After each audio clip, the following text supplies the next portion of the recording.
आज हमारा जो नेक्स्ट है वह है सेक्शन 2 का जो क्लोज है 36 सदोष अभिलाभ। विधिवत साधनों द्वारा ऐसी संपत्ति का अभिलाभ अभिप्राप्त है जिसका अभिलाभ प्राप्त करने वाला व्यक्ति वैध रूप से हकदार न हो, अर्थात ऐसा कोई व्यक्ति जिसे लीगल तरीके से उस प्रॉपर्टी का हक नहीं है, वो उसकी प्रॉपर्टी नहीं है, उसके बावजूद किसी अन्य की प्रॉपर्टी से फ़ायदा प्राप्त करता है, उसका लाभ उठाता है, तो हम उसे कहेंगे सदोष अभिलाभ। ठीक, किसी और की प्रॉपर्टी से कोई दूसरा व्यक्ति जो वैध रूप से उसका हकदार नहीं है, उसके बावजूद उससे फ़ायदा प्राप्त करता है, तो उसे हम कहते हैं सदोष अभिलाभ। नेक्स्ट है 2 क्लोज 37 सेक्शन 2 की जो क्लोज है 37 सदोष हानि। सदोष हानि से अभिप्राय हमारा क्या है? विधिवत साधनों द्वारा ऐसी संपत्ति की हानि अभिप्रेत है जिसकी हानि उठाने वाला व्यक्ति वैध रूप से हकदार है। विधिवत साधनों द्वारा ऐसी संपत्ति की हानि अभिप्रेत है जिसकी हानि उठाने वाला व्यक्ति वैध रूप से हकदार है। ठीक, कोई भी उसकी प्रॉपर्टी है, अगर उसकी प्रॉपर्टी से उसे कोई विधिक हानि होती है और वो उसका हकदार है, उसे हम कहेंगे सदोष हानि। नेक्स्ट है 38 सदोष अभिलाभ प्राप्त करना, सदोष हानि उठाना। सेक्शन 2 की जो क्लोज है 38 सदोष अभिलाभ प्राप्त करना और सदोष हानि उठाना। कोई व्यक्ति सदोष अभिलाभ प्राप्त करना करता है, यह तब कहा जाता है जबकि वह व्यक्ति सदोष रखे रखता है और तब भी जबकि वह सदोष अर्जन करता है। कोई व्यक्ति सदोष हानि उठाता है, यह तब कहा जाता है कि जबकि उसे किसी संपत्ति से सदोष अलग रखा जाता है और तब भी जबकि उसे किसी संपत्ति से सदोष वंचित किया जाता है। ठीक, किसी की जो हकदार है प्रॉपर्टी का, ठीक, उसके बावजूद कोई अन्य व्यक्ति उसकी संपत्ति से फ़ायदा उठाता है, तो उसे हम कहेंगे सदोष अभिलाभ प्राप्त करना। और सदोष हानि उठाना, जो कोई व्यक्ति है जिसकी उसकी खुद की प्रॉपर्टी है, उसके बावजूद उस प्रॉपर्टी से उसे अलग रखना, ठीक, उससे उसका फ़ायदा न उठाने देना, उसे हम कहेंगे सदोष हानि। 39 का सेक्शन 2 का क्लोज है 39 उन शब्दों और पदों के जो इसमें प्रयुक्त हैं और संहिता में परिभाषित नहीं हैं किंतु सूचना प्रौद्योगिकी अधिनियम 2000 और भारतीय नागरिक सुरक्षा संहिता 2013 में परिभाषित हैं, वही अर्थ होंगे जो क्रमशः उस अधिनियम और संहिता में उनके हैं।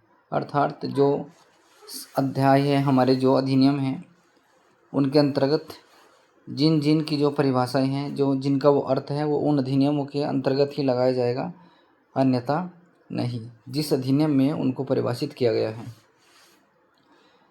नेक्स्ट है हमारा सेक्शन साधारण स्पष्टीकरण सेक्शन 3।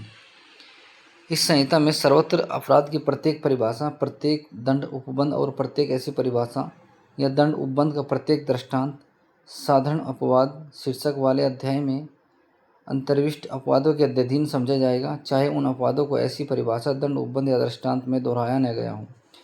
अर्थात कोई भी परिभाषा है या प्रत्येक दंड उपबंध है या कोई ऐसी दंड की जो परिभाषा है या दृष्टांत है, अगर उसमें साधारण अपवाद हैं शीर्षक वाले अध्याय में अपवादों के अध्ययन समझा जाएगा, उसको अपवादों के लागू होंगे, वे अपवाद लागू होंगे जो उस अध्याय में दिए गए हैं, चाहे उन अपवादों को ऐसी परिभाषा, दंड उपबंध या दृष्टांत में दोहराया न गया हो, चाहे उनको रिपीट भी ना किया गया हो, फिर भी उसके बावजूद उन अपवादों के अंतर्गत वो आएंगे जो उस परिभाषा में दिए गए हैं।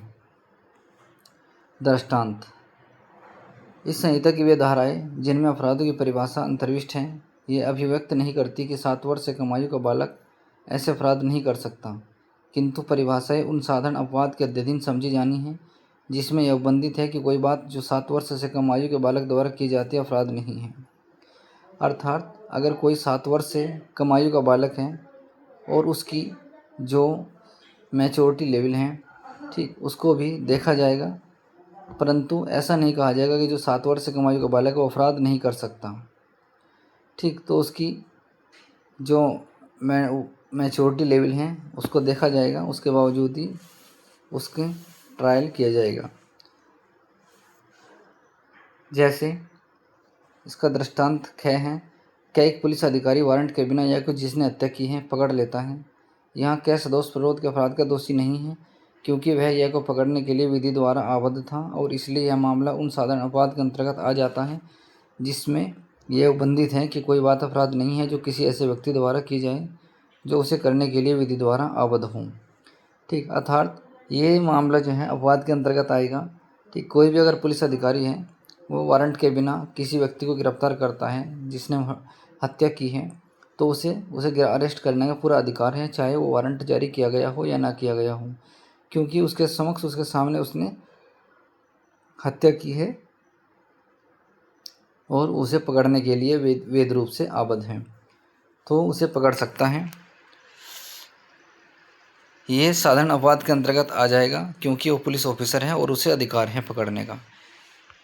प्रत्येक पद जिसका स्पष्टीकरण इस संहिता के किसी भाग में किया गया है, इस संहिता के प्रत्येक भाग में उसी स्पष्टीकरण के अनुरूप ही प्रयोग किया गया है। स्पष्टीकरण लिपिक या सेवक की हैसियत से अस्थायी रूप से या किसी विशिष्ट अवसर पर नियोजित कोई व्यक्ति इस उपधारा के अर्थ के अंतर्गत लिपिक या सेवक हैं। फोर्थ, जब तक कि संदर्भ से प्रतिकूल आशय प्रतीत न हो, इस संहिता के प्रत्येक भाग में किस किए गए कार्यों का निर्देश करने वाले शब्दों का विस्तार अवैध लोपों पर भी है।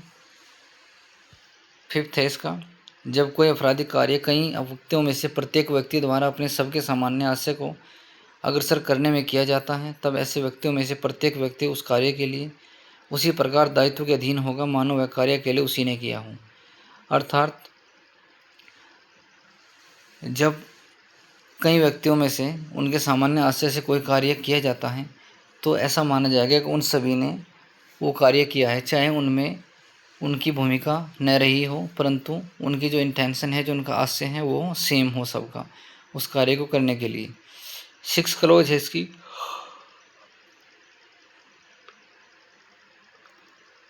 जब कभी कोई कार्य जो आपराधिक ज्ञान या आशय से किए जाने के कारण ही आपराधिक है कई व्यक्तियों द्वारा किया जाता है, तब ऐसे व्यक्तियों में से प्रत्येक व्यक्ति जो ऐसे ज्ञान या आशय से उस कार्य में सम्मिलित होता है उस कार्य के लिए उसी प्रकार दायित्व के अधीन है मानो वह कार्य उस ज्ञान या आशय से अकेले उसी द्वारा किया गया हो। अर्थात सभी व्यक्तियों को उसी दंड के लिए दंडित किया जाएगा जिस दंड के लिए उनमें से प्रत्येक व्यक्ति को दंडित किया जाता है।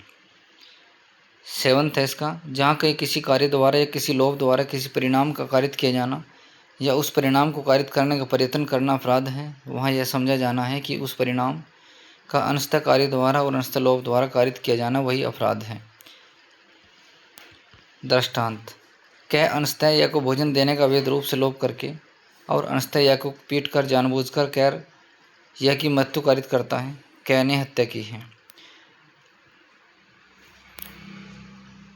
कह अंशतः या को भोजन देने का अवैध रूप से लोभ करके उसकी ड्यूटी है उसको भोजन देने की, उसके बावजूद भी यह को भोजन नहीं देता है और अवैध लोभ करता है, यह को पीट कर जानबूझकर यह की हत्या करता है, यह की मृत्यु कारित करता है, क्या ने हत्या की है।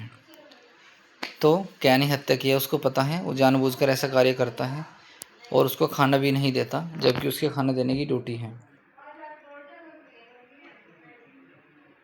8th है इसका, जब कोई अपराध कई कार्यों द्वारा किया जाता है, जब जो कोई या तो अकेले या किसी अन्य व्यक्ति के साथ सम्मिलित होकर उन कार्यों में से कोई एक कार्य करके उस अपराध के किए जाने में जानबूझकर सहयोग करता है, वह उस अपराध को करता है। इसका दृष्टांत है, दृष्टांत से हम समझेंगे कि किस प्रकार ये जो समस्याएं हैं, कै और ख पृथक पृथक रूप से और विभिन्न समूह पर या को विष की छोटी छोटी मात्राएं देकर उसकी हत्या करने को सहमत होते हैं। कै और ख यह की हत्या करने के आशय से सहमति के अनुसार या को विष देते हैं, जहर देते हैं, दोनों आपस में सहमति कर इंटेंशन दोनों की सेम है हत्या करने की। यह को विष देते हैं, यह इस प्रकार दी गई विष की कई मात्राओं के प्रभाव से मर जाता है। यहाँ कै और ख हत्या करने में जानबूझकर सहयोग करते हैं और क्योंकि उनमें से प्रत्येक ऐसा कार्य करता है जिससे मृत्यु कारित होती है, वे दोनों इस अपराध के दोषी हैं यद्यपि उनके कार्य पृथक पृथक हैं। ठीक है, तो दोनों को हत्या के लिए दंडित किया जाएगा। दूसरा इसका दृष्टांत है, कै और ख संयुक्त जेलर हैं और अपनी है उस हैसियत में वे एक कैदी यह का बारी बारी से एक समय में 6 घंटे के लिए संरक्षण बाहर रखते हैं। तो 12 घंटों में से प्रत्येक को 6-6 घंटों के लिए उसका जो संरक्षण भार है, जो उनकी ड्यूटी है 6 घंटे के लिए उसको दी जाती हैं। य को दिए जाने के प्रयोजन से जो भोजन क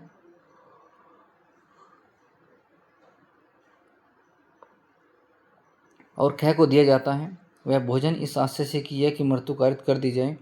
प्रत्येक अपनी हाजिरी के काल में य को देने का लोभ करके, दोनों अपनी ड्यूटी के दौरान उसको भोजन देने का लोभ करके वह परिणाम अवैध रूप से कारित करने में जानते हुए सहयोग करते हैं। यह भूख से मर जाता है। क और ख दोनों य की हत्या के दोषी हैं। तो दोनों ने सहयोग किया है बराबर बराबर, तो दोनों को हत्या के लिए दंडित किया जाएगा। नेक्स्ट इसका एग्जाम दृष्टांत है। ग एक जेलर क एक कैदी का य का संरक्षण बाहर रखता है। क य की मृत्यु कारित करने के आशय से य को भोजन देने का अवैध रूप से लोभ करता है, जिसके परिणाम स्वरूप य की शक्ति बहुत क्षीण हो जाती है। जो उसकी जीने की जो पावर है, जो उसकी एनर्जी है, वो बहुत कम हो जाती है। वो मृत्यु की स्थिति में आ जाता है। किंतु यह क्षुधा पीड़ांश उसकी मृत्यु कारित करने के लिए पर्याप्त नहीं होता, परंतु जो उसने उसके साथ जो लोभ किया है, जो उसके साथ ऐसा किया है भोजन देने में, तो वो उसकी स्थिति ऐसी नहीं होती कि वो मर जाए। क अपने पद से पदयुक्त कर दिया जाता है। जो क है उसको पद से हटा दिया जाता है और ख उसका उत्तरवर्ती होता है। जो नेक्स्ट आया ख उसका उत्तरवर्ती होता है। क से दुसंधि या सहयोग किए बिना उसने जो पहला जिसको हटाया था, जिस अधिकारी को, उससे बिना मिले, बिना सहयोग किए, बिना ख यह जानते हुए कि ऐसा करने से संभाव्य है कि वह यह की मृत्यु कारित कर दे, या को भोजन देने का अवैध रूप से लोभ करता है, वो भी भोजन देने का अवैध रूप से लोभ करता है, यह भूख से मर जाता है। ख हत्या का दोषी है, किंतु क ने ख से सहयोग नहीं किया, इसलिए क हत्या के प्रयत्न का दोषी है। जो पहले वाला था जिसको हटा दिया गया था, वो हत्या के प्रयत्न का दोषी है। 9 है इसका। जहाँ कई व्यक्ति किसी आपराधिक कार्य को करने में लगे हुए हैं, यह संबंध है, वहाँ वे उस कार्य के आधार पर विभिन्न अपराधों के दोषी हो सकेंगे। अलग अलग अगर किसी के कार्य हैं तो वे अलग अलग अपराध के लिए दोषी हो सकेंगे।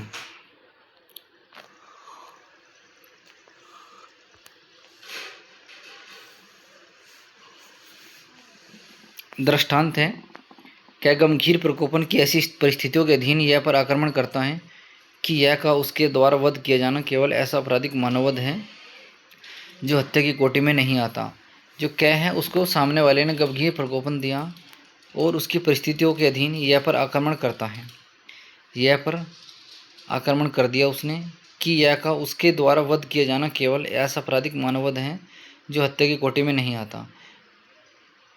ख जो यह से वैमनस्य रखता है, उसका वध करने के आशय से और प्रकोपन के वशीभूत न होते हुए यह का वध करने में क की सहायता करता है। यहाँ यद्यपि क और ख दोनों यह की मृत्यु कारित करने में लगे हुए हैं, ख हत्या का दोषी है और क केवल आपराधिक मानववध का दोषी है। क्यों?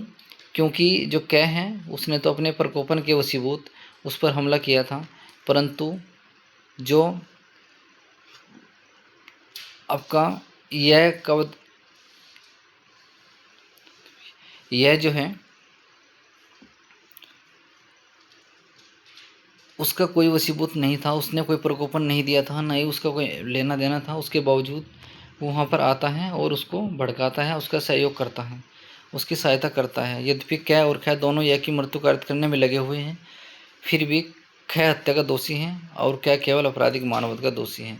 जिसने उसको मारा वो आपराधिक मानववध का, और जिसने उसको सहायता की थी उसको हत्या का दोषी माना जाएगा। आज के लिए यहीं तक ही है। कल हमारा नेक्स्ट चैप्टर स्टार्ट होगा, अध्याय 2 दंड के विषय में।